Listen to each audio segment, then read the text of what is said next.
Ada sebuah pertanyaan dari sebagian orang, mengapa masih muda kok mau bekerja berjualan rujak? Assalamualaikum guys, berjumpa lagi nih kita. Hari ini seperti biasa kita mulai memotongin buah di jam 3 subuh. Hari ini kita menggunakan nanas normal seperti biasa lantaran buah lagi mahal. Mau nggak mau kita ngambilnya nggak kali banyak. Sudah gitu buahnya tuh agak setengah masak. Alhamdulillahnya setelah 2 hari kita libur, ini hari kita mulai lagi berjualan. Kemarin kita ngambil nanas sama langganan sekitaran 7 biji. Satuannya itu harganya sekitaran 10.000 ya guys. Kebetulan buah sudah merangkak naik akhir-akhir ini. Ya beginilah, buahnya nggak begitu kali banyak. Ini hari kita untuk berjualan buah nanasnya tuh agak setengah masak. Tapi ya alhamdulillah lah, latar sudah kita peram semalam selama 2 hari. Kemungkinan buah nanas ini udah mulai manis. Menjawab beragam pertanyaan dari sebagian orang yang bertanya dengan saya, mengapa masih muda kok mau malah justru berjualan rujak. Jadi begini sebetulnya, yang namanya rezeki yang diberikan sama Allah itu kita nggak tahu lewat dari mana. Sudah gitu mengapa kita memilih berjualan? Jujur aja awal-awalnya jualan saya sangat canggung. Sudah gitu saya sempat berpikir, kok bisa saya justru malah memilih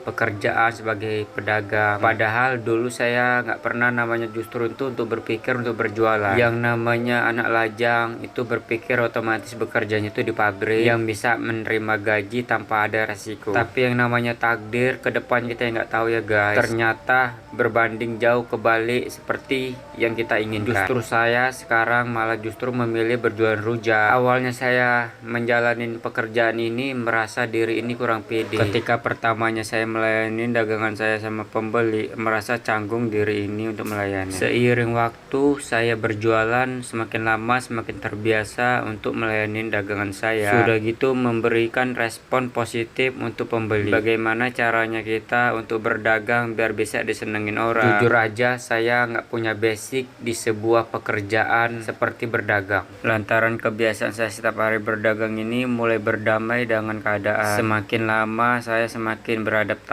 dan menyenangin sebuah pekerjaan yang saya lakoni. Alhamdulillahnya di masa-masa saya lajang bisa bekerja tetap, memiliki penghasilan yang tetap tanpa harus kita bekerja sama orang lain. Itu sebuah anugerah yang saya banggakan. Lantaran saya mampu untuk berdiri di kaki sendiri, walaupun awal-awalnya saya tuh merasa malu untuk berjualan. Jujur aja sebagai anak lajang saya merasa malu dan canggung. Apalagi pas awal-awalnya saya berjualan, tangan ini terasa gemeteran loh guys saat memotongin buah. Coba kalian bayangin di posisi saya ketika saya berjualan pas awal-awalnya. Proses memotong buahnya tuh otomatis orang pada melihat saya saat motongin buah. Di situ saya merasa canggung dan tangan mulai gemetar